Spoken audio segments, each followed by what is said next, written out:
Okay, so welcome everyone.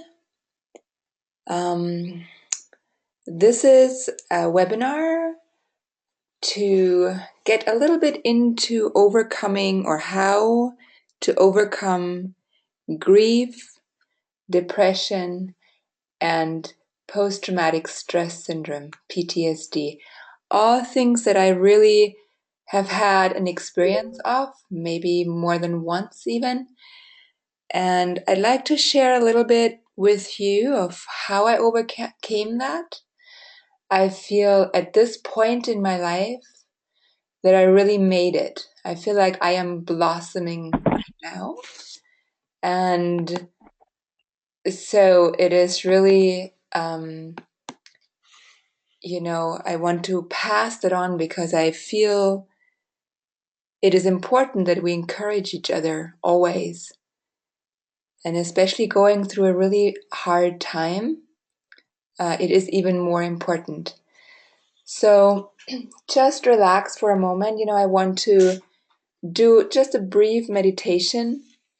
I have had several people pass within the last 10 days, people that I knew in person, people who I knew the partners or friends. So one woman, she just passed away in a horse accident. So and I know here are on this call, we also have a couple of people who just had somebody pass. Yes. So I am online with audio. Hillary, can you hear me now? Can you guys all hear me? Okay, so Bree says yes. Dorothy says yes. So, although you're going in and out just a little. Oh, really? Okay. I wonder why. Let's see what's that. Hillary is on.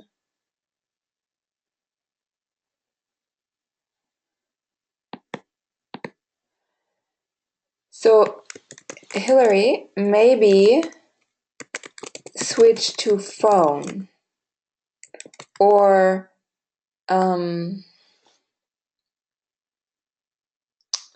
what else could you do? Or call in by phone.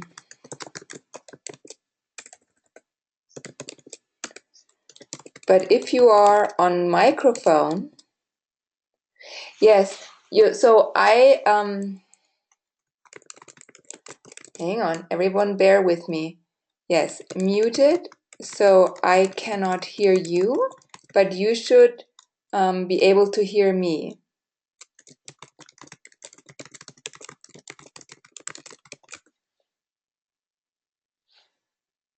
Okay, fantastic. Okay, great.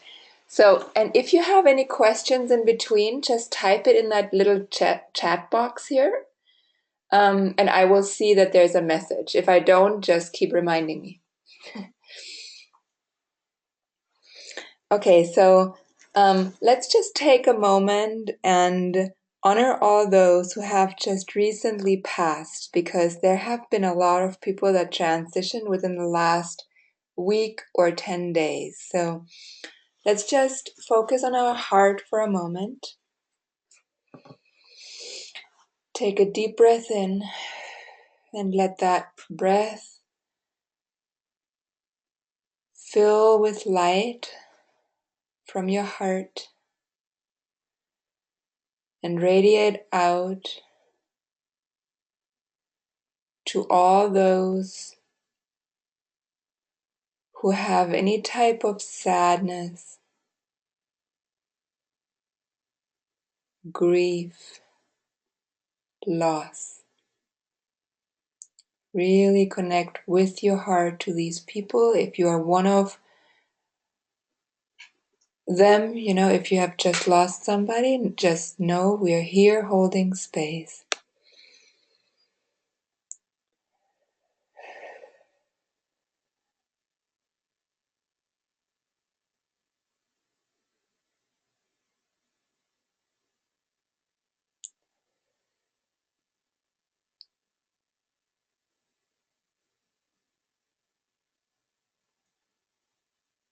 Okay, I want to make this brief, but I also want to be really present with all of you. And if you have questions, please at any time interrupt me. So, one of the things that is really important in overcoming grief is to name it, to name how you feel, to just say, I'm really sad today, or I'm really angry, or whatever it is. It's really important that you actually define what that feeling is. Once you have said it, you can let it go. Okay, so I'll just go a little bit into my story, which some of you know, others might not, but I was married in 2003, and I decided in 2010 that I would separate and I would move to Maui. From Maui to New Mexico. And I did. And my husband then, he passed away 11 months later. And with that came a lot of guilt and a lot of shame and a lot of regret that I had even ever left. I felt responsible for his death. I felt like he didn't want to be around anymore because I had left. And so it was a very difficult time for me. I went back and I took care of all of our household belongings. I dissolved his clinic, acupuncture clinic. I brought all the animals over here. I really, took the step, and I took responsibility for everything that was left behind from our relationship, from our marriage. But I couldn't get rid of the feeling of guilt. And that is something that is really important to not carry with you. And when I left, I could really hear him. I could hear when he was saying things to me. It was really as if he was standing in front of me. So I was very blessed that I could communicate with him and that he would give me directions, that we could have, conversations that helped me to feel easier about the guilt I felt. But when you think about the vibrations of different emotions, then guilt and grief are at the very, very bottom of that list. First there's joy and love. These are very high vibration frequencies. But guilt, shame, grief, they're also very, very low frequencies. So as a matter of fact, we are we're getting sick from these emotions, from feeling grief.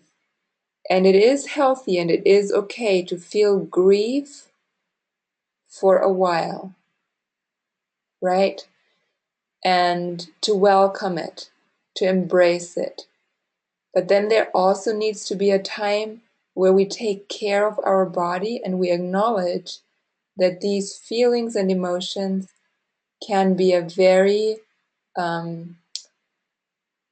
could be very hard on our own bodies and could make us sick. So I encourage you, if you feel that way, that you really look at it from a standpoint of how can I change my frequency. And these are things that I will be teaching. I want to offer this class, and I have to see of who is interested or not, but I'd like to offer a 6-week class where we meet each week and we go through these different tools of how to raise frequency, of how to change certain behaviors that might get us into the same circle over and over again, right? If you have gone through grief, you know that it's easy to wallow in this pain because it is so overwhelming and it can be so extremely deep. And what happened for me back then when my husband passed away was that I really fell into depression. And I was happy and glad to have my animals around me where I had to get out of bed. I could not just, lay there and not do anything or feed. I had to work to keep my animals alive, to keep them fed, and I had to actually get up and do those chores. So that really, in a way, saved me and saved my life. I really want to say it that way because I was at the very bottom of it all. I cried for many, many weeks to the point where I thought there couldn't be any more tears left. And every night the tears came again, even stronger. And one night, my husband, who I communicated with in this other realm, he explained to me that I needed to embrace the pain. And that seemed impossible to do at the time. Honestly, it still seems impossible for me, but I did. I did really go into it. I didn't work for a while. I, took a few days and just really sat with that. And then I decided I would close my heart down so I could keep going. And I did. To some degree, not completely, but I kept going. I kept trimming horses' feet. I kept working. I kept feeding my animals and so forth. And then exactly 1 year later, my beloved dog Kalima, who I had been with for 11 years, died 4 days before my husband had passed the year before. And again, that was so incredibly difficult. I had maybe a week and a half, 2 weeks from when there was a change in his behavior and his health to when he actually passed away. I think it was cancer, an aggressive type of cancer, but I don't know exactly, honestly. And again, my life stopped and I took care of him in that time. And I went through another incredible period of grief, but this time it was completely different because this time I realized there wasn't anything that I could have done any differently. I did everything I could think of for that dog his whole life. From when I rescued him from the animal shelter to the moment when he passed. And in that grief, there was a very different quality because I didn't have the guilt and I didn't have the shame and the blame. And that was very, very beautiful, right? And then, and I didn't go through depression when he passed. I think it was connected to the feeling that I could actually say I did everything I possibly could for him.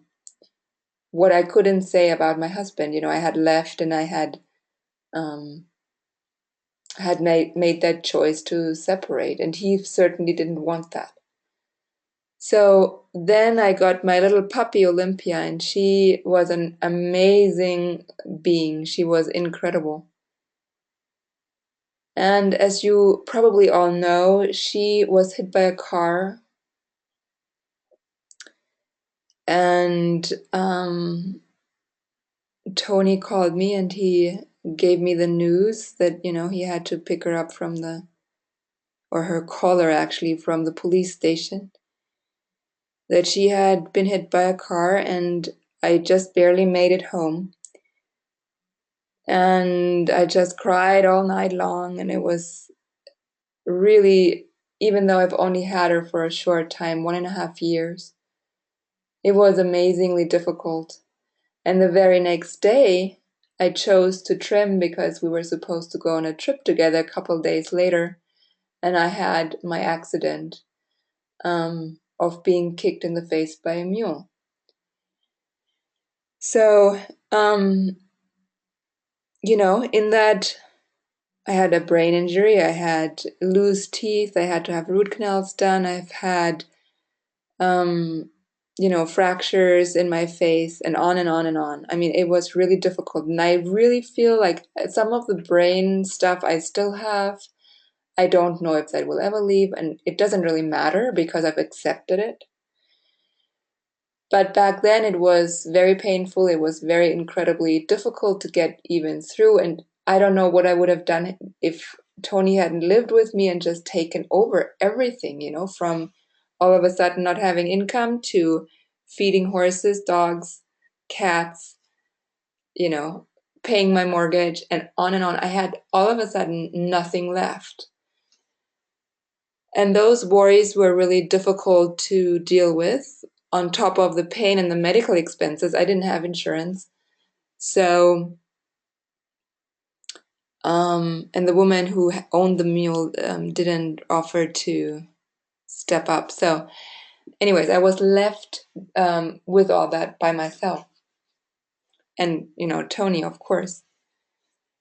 So, in that time, I got the chance to just lay on the couch because I couldn't do anything else. I could not think. It hurt so bad, and I couldn't do anything else but just lay there. And even though I had meditated before, to learn to meditate to the point where I could stop my thoughts and not feel the synapses in my brain connecting.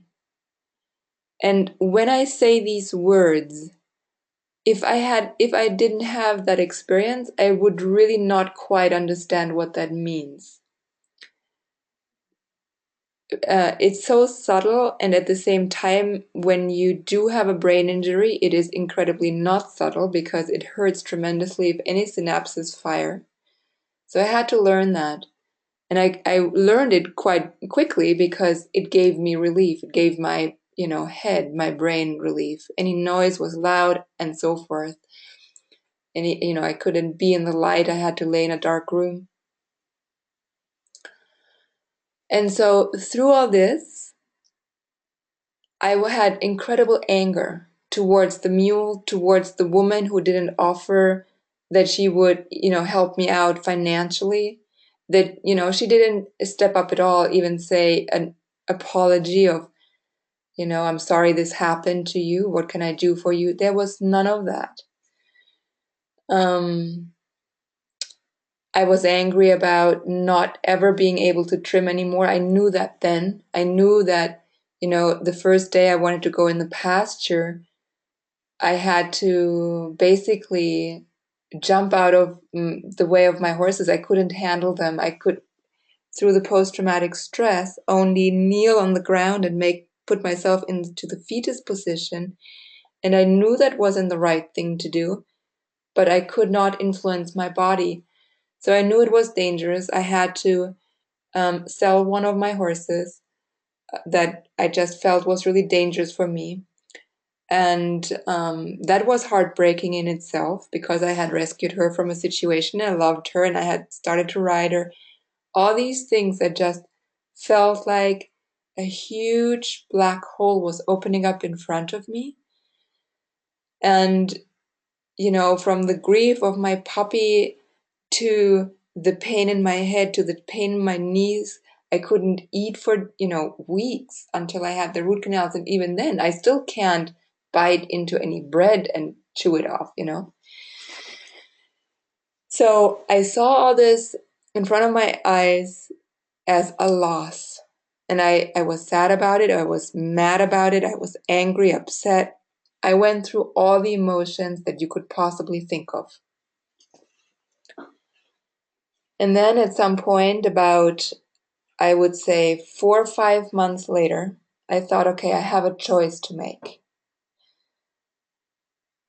I can stay in this state and feel sorry for myself, or I can once again pick myself up from the ground and make the decision that I will overcome this. And that I will not only just overcome this, but make the best of it. And see it as an opportunity to change my life and create it completely new. And in the beginning, I had no clue what I was going to do. The horses were my life. I used to train horses and then I used to trim horses. Before that, I was a massage therapist, but I had chosen not to keep doing that after a bad experience I had with somebody who threatened suicide if I couldn't help them. So for me, massage was kind of done. And I was able to teach, I have a degree in elementary school teaching, but that was in Germany. So to transfer that to the US is quite challenging. So I had to just be with the question, what next? And Tony was incredibly gracious. He just handed me his camera. He took me on all the workshops. For one thing, because I couldn't take care of myself at home. So the first workshop that he did was abroad, and my mom came over. She flew here to, take care of me because I couldn't go shopping. I couldn't drive. I couldn't do any of that. And then Tony just took me to all the workshops, which now in retrospective, it was way too much for me. But back then I just didn't know what else to do. So the post-traumatic stress was a whole different challenge I had in taking care of my own horses.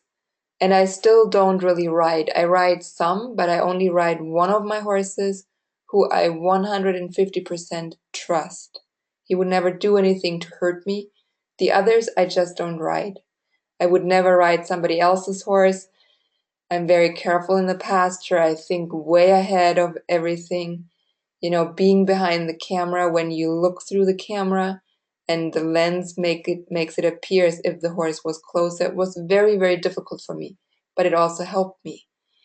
And learning to work on the images also helped me. It helped me to concentrate and to focus. In the beginning, I could do it for 5 minutes. Then I could do it for 10 minutes and longer increments all the time, right? So I learned to focus again. And, in the beginning, I also tried to hide that I couldn't remember things. I was embarrassed. If, for example, I met somebody at a workshop and I couldn't remember their face, I tried to pretend I knew them. And then I realized this just totally doesn't work. It's out of authenticity. It's out of integrity to do that. So I learned to just really say, okay, the truth is, I've had a brain injury. I can't remember. I can't remember your face. I can't remember your name. I can't remember you at all. I'm sorry, don't take it personally. It's just really my problem right now. And it's still really honestly, I still do that. I still, even today, I asked a woman how her dog was doing, and she said, he died a year and a half ago, and I called you to help me through it. I just couldn't remember at all. And it's embarrassing, but I told her, I said, I'm sorry, that was so close to my accident that I can't even remember helping you through this. So, you see, there are a lot of challenges, and every accident, every post-traumatic stress, every grief, which grief in itself can cause post-traumatic stress.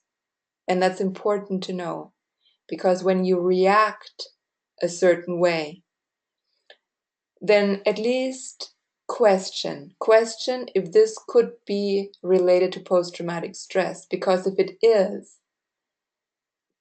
what you need to do is to calm your whole system down, whatever it takes. I don't care if people say, oh, you have to go through this, just do it, or desensitize yourself to noise, or whatever it is. It doesn't work.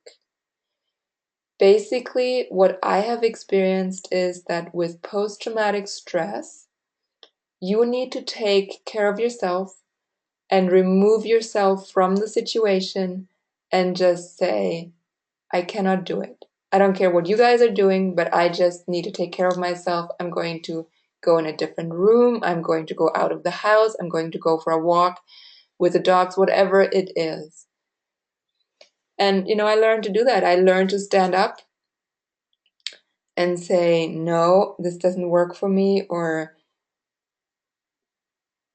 I got a lot more,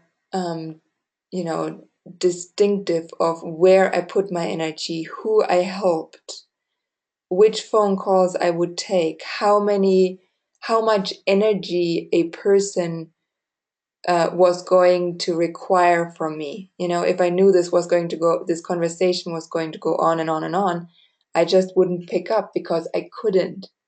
I couldn't listen for more than, 5 minutes. That was my max. So what I encourage you to do, no matter,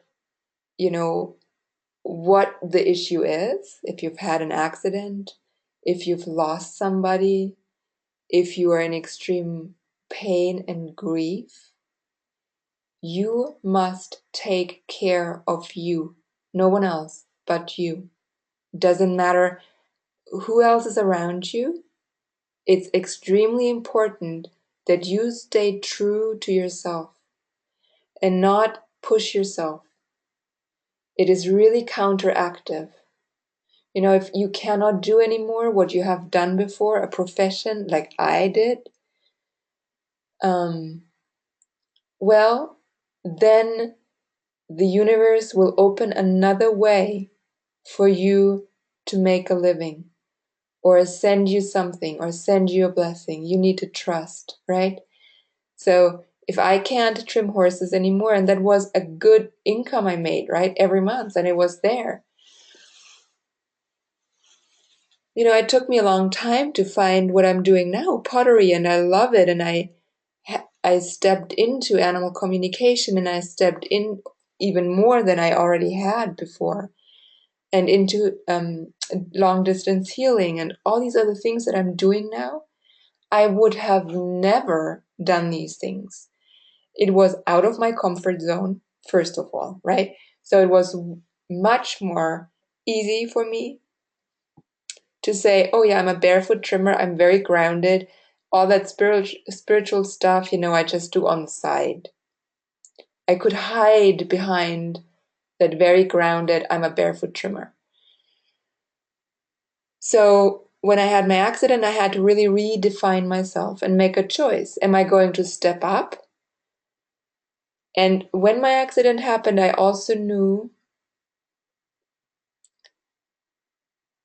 because I could have easily been dead. I mean, really, in that moment when this happened, I asked the question, why am I still here? Why did I survive this? And I knew there had to be a bigger purpose, something where I could help more people, something that was maybe the barefoot trimming part I could pass on to somebody else who could do it just as well. And maybe my gift was a different one. And when I look back now and I see in what type of creativity I'm able to tap into, I am grateful for the accident. I am grateful to have gone through an extreme pain of losing first my husband, then my dog, my partner of 11 and a half years, then a puppy who I loved beyond anything, with so much joy in her heart, a really powerful being who came. And that I really took the time for each of these huge transitions, including my accident, to be honored, to see it as a huge life-changing event. That I didn't just swoosh away and say, oh, it will be okay. But I really honored it. And, I know that whoever is going to take the time to grieve will get that blessing, will get the blessing of a much deeper experience for life and the universe will show you how to continue. But you have to have trust and you have to have faith. And that's sometimes really challenging to do. I totally, I've definitely had my moments. There was one moment where we're driving up to Wyoming to do a workshop, Tony and I said, what if I can never remember anything anymore? What if I won't be able to do anything, maybe not even drive? And he said, well, maybe we'll just need to put you out to pasture for a little while. Well, for him, he meant that in a funny way. He just thought rest and then continue on.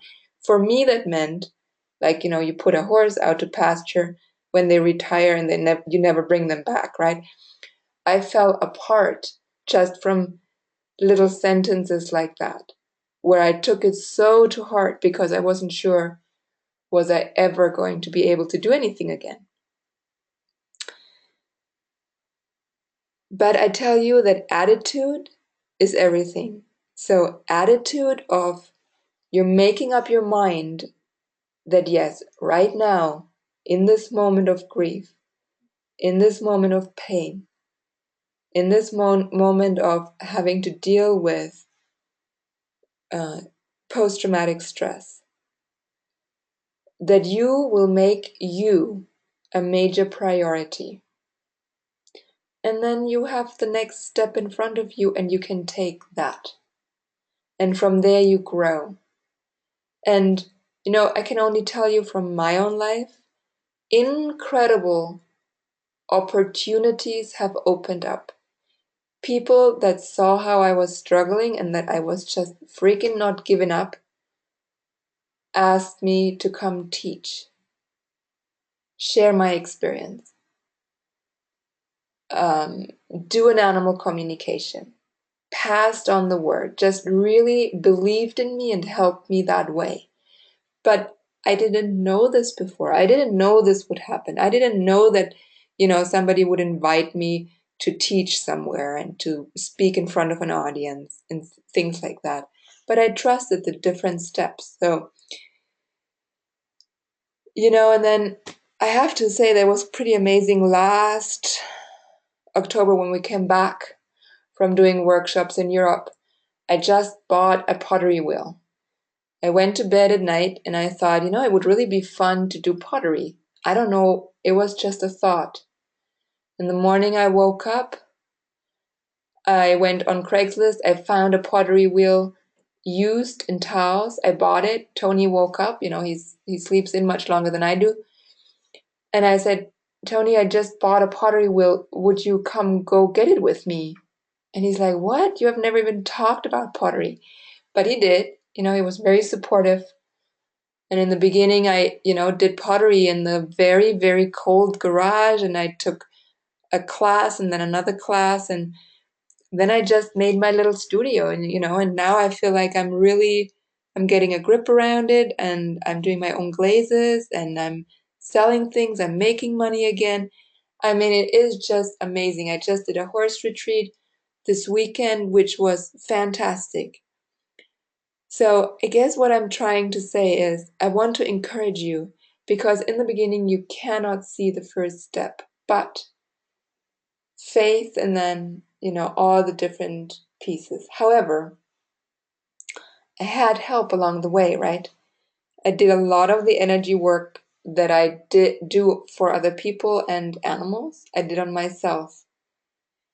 So that is one thing that I want to teach, the energy work. I did a lot of meditation, really deep meditation. That helped me tremendously. And I went, and did all these spiritual things that I was involved in anyways, but I just took them to a different level. I wasn't a student anymore. I decided I would start teaching, and I did. And I offered sessions, and I did all these things. And the more I did, the more help I got. And so so these tools I'd like to pass on, how to get there, even to to the point of, if anyone is interested, of how to promote things that you have really not done before, because it's a big step, a courageous step to say, okay, I'm not doing this anymore. I have to redefine myself. How am I going to move forward in my life? So I am going to open up, for you to ask questions, because I'm looking at the time too, and I don't want to keep you all too long. But if you have questions, please ask them. You can just unmute yourself, or I can for you if you can't do it by yourself, or you can type your questions in the box below. And they can be, there are, as we said, no stupid questions. So please feel free to ask anything you want. And Dorothy, go ahead. I see you unmuted yourself. I don't really have any questions at this moment. The thing that I'm dealing with, I thought we might deal with in our private session this week Yes, to get some advice. yes. But I thought I'd listen to what other people might have to ask that might remind me I might need to ask something. Okay, that's very good.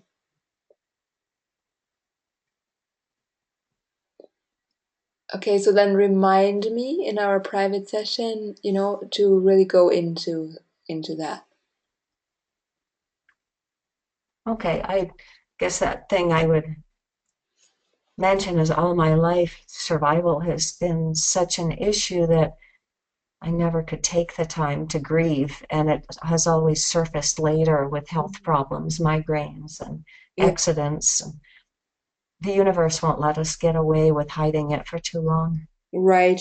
That is very true. Yep. Thank you for sharing that, Dorothy. I'll mute you again so we don't have the background noise. But whoever else would like to unmute themselves, please do so.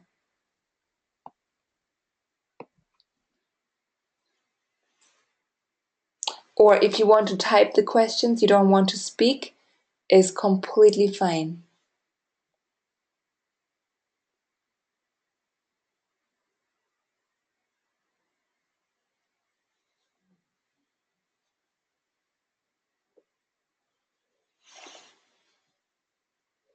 You all don't have questions. That's amazing. Okay. So maybe I can ask you guys a question. So when you have the situation where you have lost someone, how do you deal with grief? Oh, Hillary, thank you. We're very thankful for you speaking this evening. I really needed it. Yes, anytime. And I'd like to encourage you to share though too, because it gives the permission to others when you share how you deal with grief, if you do, if you would like to. How have you dealt with grief? Because maybe we have the chance at this very moment um, to support each other in this little group. Only if anybody wants to write, you can write.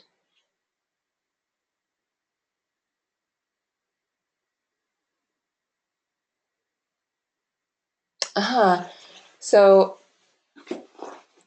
um, share it with friends, but not with my very non-empathetic husband. Only share with people who are not needy of my personal energy. Okay, so that's one good point, to really be aware of your personal energy and your energy field, and give yourself permission to cry, to not hold back your tears.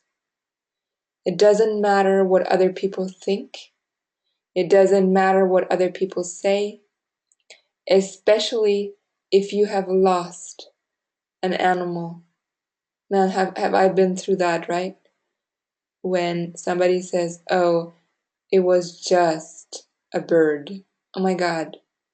People have no clue. People who have not had an animal have absolutely no clue that it hurts at least as bad as losing a person. I have been having a very hard time with the passing of my dog, Bailey. Now with my grandma passing on Sunday, we're just trying to remember the positive things. It is difficult to separate the positive memories from the grief. Yes, and let me tell you, this will change. At this very moment, it doesn't feel like it. It doesn't feel like there could ever be a different feeling and that maybe you will never get the positive memories back. But in fact, you will. The less you worry about things and you just embrace the pain. Man, and I tell you, I know how difficult that is. But if you can just be with the pain, it will get better and it will go away. And there will be waves, okay? So there will be waves of you think you cannot bear it. You think you should just leave your own body, however you're going to do it, right? And go to this other place that probably won't have any pain. I have had that thought many times, right? Like, how could I skip out of my body? And then, you come back and you start to stand on the earth again. And you start to smell the flowers again. And you're going to get a grip around your life again. And then another wave comes. And maybe that wave isn't 150 feet anymore. Maybe that wave is going to be 120 feet high. And you're going to embrace it. You're going to just be with it. And if you can help each other in your family or with your animals, then that's a good thing. But it's not necessary, right? Like I had no one then. I mean, I had my animals, but I didn't have another person to grieve with. So have the courage to go into the pain is what my advice is. And if it feels too much, then just step back and take a breather for a moment. Go into the woods and remember. But just know that the good memories, the positive memories, they will come back. And if you train your brain, they will actually be stronger than the grief or anything negative. And yeah, I know how it is. In the beginning, it's really unbearable. And there are no words that can make it any better, right? So just know that too.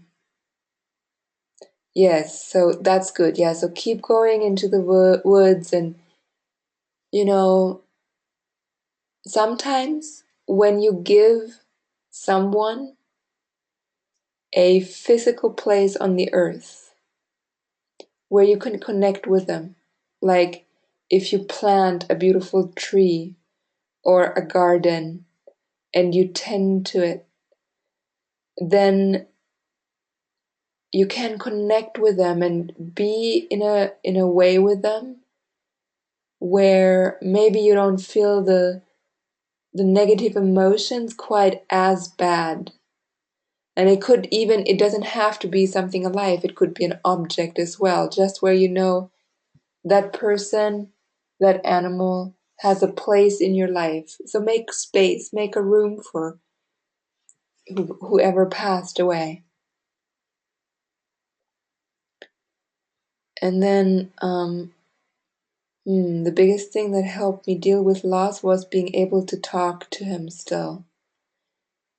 Or helps, yes. And that's another thing, right? You can still, the body never dies. I mean, the body dies, the spirit never dies. So it's just a formation from one state of consciousness into another. So we still have access to that spirit, to that being, and we can still talk to them the same way. They will still be around us. For, so in the Buddhist belief system, they burn candles for 21 days and they have prayers for 21 days because the soul stays for 21 to 42 days very, very, very close.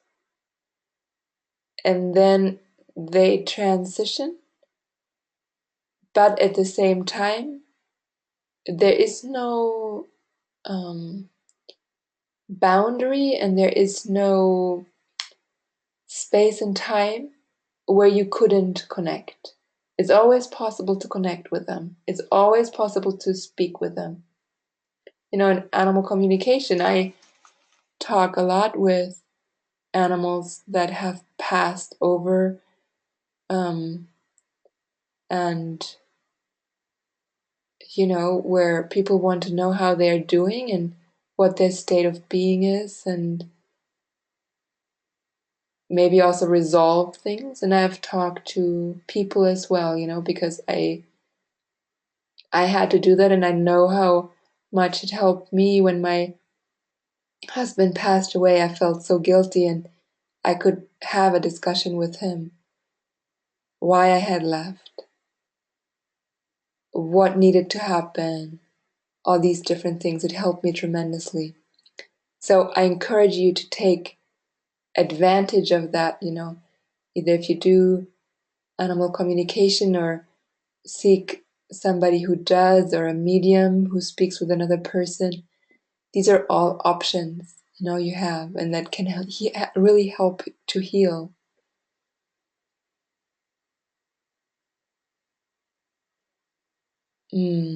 So I share the grief with the elderly, three-legged orange cat my sister rescued. We both grieve for her. He's all I have left of her. Did your sister pass away suddenly, may I ask, or was she ill?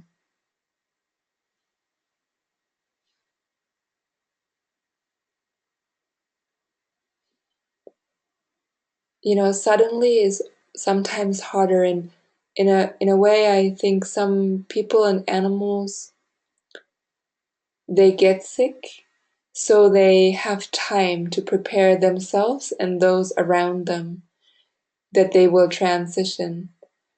When somebody leaves suddenly and leaves this big black hole behind, where it is incredibly difficult to get a grip around anything, it's oftentimes really hard for the people who are left behind and for the animals who are left behind.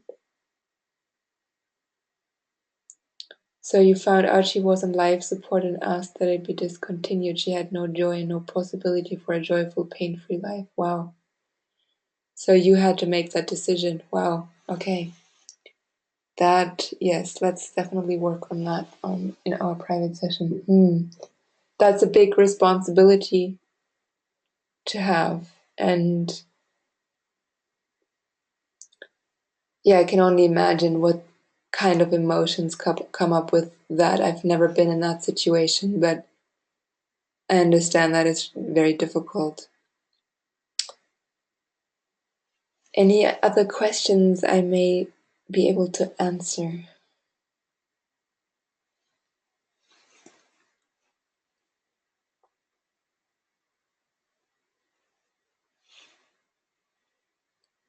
Okay. So let me just say this.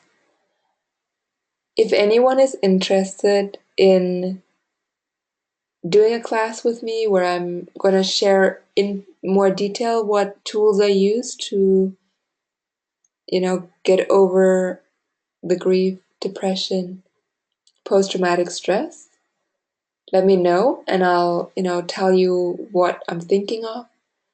And all of you are always welcome to just send me an email, send me a message, whatever, right? I'm happy to talk with you and see where you're at. And if I can help you in any way, I'm happy to, because I know how extremely difficult um, it can be to have to go through everything by yourself. It's not necessary. It's not necessary to do it all by yourself. Just know that there is support, that yes, the pain will be yours to resolve. And so, it's important to have tools. So Hillary's saying, I'm interested in hearing you discuss more about everything. I enjoy listening and relating. I know Carl does also. Okay, so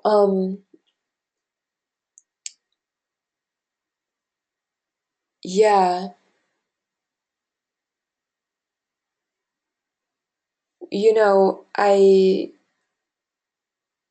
I would love to discuss more. I feel we should close this here. And you can all think about it. And if one of you just sends me an email, I'm happy to do another one of those sessions and just be here. I am also happy to teach a class. I'm really open. I have no set agenda for this. For me, these set agendas just don't really work. Um, but all I want you to know is I'm here for when you do have questions. And Hillary, I would love to discuss more. I don't know which part I should go into. I'm happy to share more now, even if you let me know what that is, because for me it's difficult to um, I want to stay authentic, so I want to be really present with what I'm talking about. Like, the I don't want to go, like, how should I say this? Um, in the beginning, when my accident happened, when I lost my husband and my two dogs, um, okay, yes, okay, it was just that I felt I couldn't be authentic with my pain, and I do think that is major important. So you're saying at a later date? Yes, okay, so grief, PTSD, and dealing with triggers. Yes, please, yes, let's totally do that. Okay, so I will just, have a communication with you, Hillary, and if we want to do it openly like this again, I'm happy to do that also. But for tonight, I wish you a really good night, everyone. And I also encourage you to just stay with an open heart. This is how you can really honor the person and the animal that you just lost. Stay with an open heart. Don't close yourself down. As hard as it might seem, but it will come back to you. I love you all very dearly. I am there with you in this moment of grief, of pain. And just feel free to reach out to me. Yes, love to all of you and hugs, and I will see you soon. Thank you and aloha.